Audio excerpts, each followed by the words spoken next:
ओम शांति।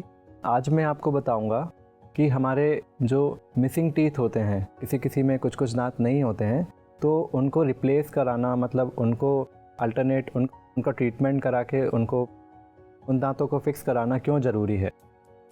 जैसा कि हमारे शास्त्रों में कहा गया है कि कोई भी भोजन करने वाला जब हम खाना खाते हैं तो 32 बार चबाकर खाना चाहिए, क्योंकि हमारा जो डाइजेशन है वो मुख से ही शुरू हो जाता है। भोजन का मुख में हमारे सलाइवा में बहुत सारी इम्पॉर्टेंट एंजाइम्स होती हैं, खाने को डाइजेस्ट करने में बहुत इम्पॉर्टेंट रोल प्ले करती हैं।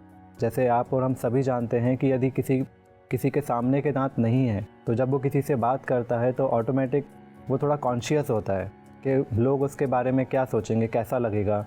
और जैसे टीनेज जो बच्चे होते हैं, जो स्कूल गोइंग है या कॉलेज गोइंग है, उनको भी लो सेल्फ़ कॉन्फिडेंस होता है यदि सामने के दांत नहीं हैं। तो ये बहुत इम्पॉर्टेंट होता है कि उनको डेंटिस्ट के पास जाके उसका ट्रीटमेंट कराएं, क्योंकि जब हम किसी से बात करते हैं और कोई दांत मिसिंग है तो शब्दों का उच्चारण उतना स्पष्ट नहीं हो पाता है मिसिंग टीथ होने के कारण, क्योंकि उन खाली जगह से हवा पास होने से जो भी वर्ड्स का मतलब एकदम क्लियर प्रोनाउंसिएशन है वो उतना स्पष्ट नहीं होता है।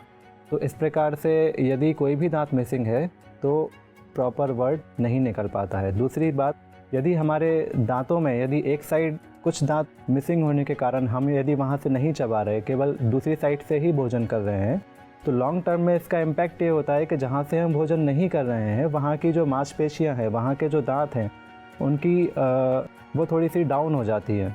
तो इसीलिए दोनों साइड आपका बैलेंस में च्यू करना बहुत इम्पॉर्टेंट है।